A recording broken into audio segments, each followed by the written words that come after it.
కాంగ్రెస్ పార్టీలో చేరారు. ఈ సందర్భంగా నిర్వహించిన భారీ బహిరంగ సభలో ఆదం సంతోష్ కుమార్ మాట్లాడుతూ ఈసారి సికింద్రాబాద్ నియోజకవర్గంలో కాంగ్రెస్ పార్టీ అధికారంలోకి రావడం ఖాయమని ధీమా వ్యక్తం చేశారు. మాణికేశ్వరినగర్ కాంగ్రెస్ పార్టీకి అడ్డాగా మారిందన్నారు. అదే సభలో గండికోట కుమార్ మాట్లాడుతూ మాణికేశ్వరినగర్ కాంగ్రెస్ పార్టీకి కంచుకోటగా నిలుస్తుందని స్పష్టం చేశారు. కాంగ్రెస్ పార్టీతోనే తమ బస్తీలో అభివృద్ధి జరిగిందని, ఇప్పటివరకు ఏ పార్టీ తమ సమస్యలను పట్టించుకోలేదని విమర్శించారు.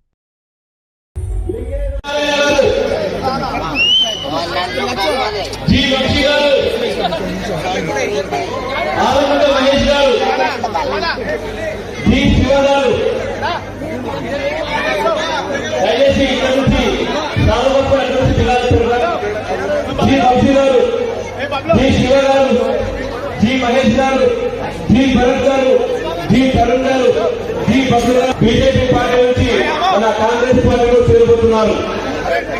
వారికి కృతజ్ఞతలు, ధన్యవాదాలు తెలియజేస్తున్నాం. నెక్స్ట్ వచ్చేసి మన కాంపిటీషన్ అసోసియేషన్ వారు,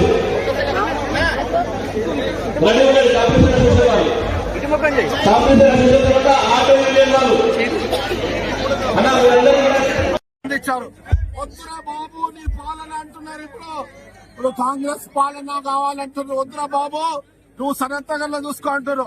ఈ రోజు బిస్కెత్తిపోయారు ఎమ్మెల్యే మీద. ఇది ఒక శాంపుల్ మాత్రమే చెప్తున్నా.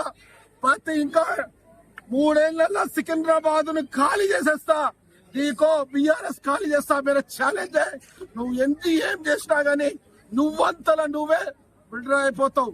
ప్రజలకు, మా ప్రజలకు నేను కావాలి అని వాళ్ళు కోరుకుంటున్నారు. నాకు ఒక్క కన్ను అయితే సికింద్రాబాద్, నాకు ఇంకొక కన్ను ఇది. నేను ప్రజల కోసమే, సికింద్రాబాద్ ప్రజల కోసమే పనిచేస్తా. ముఖ్యమంత్రి గారు ఇచ్చిన ఆదేశాల ప్రకారంగానే పనిచేస్తా. నగరంలో ఈ ఒక కాన్స్టిట్యున్సీ ముఖ్యమంత్రి గారికి గిఫ్ట్ 8 గిఫ్ట్ చేయడం జరుగుతుందని తెలియజేస్తూ, మరి ఇంకా ఇటువంటి సభలో ప్రతి కాన్స్టిట్యున్సీ, ప్రతి డివిజన్ లో కూడా భారీ ఎత్తున పెడతామని తెలియజేస్తూ, ఈ రోజు మరి చాలా సంతోషంగా ఉంది.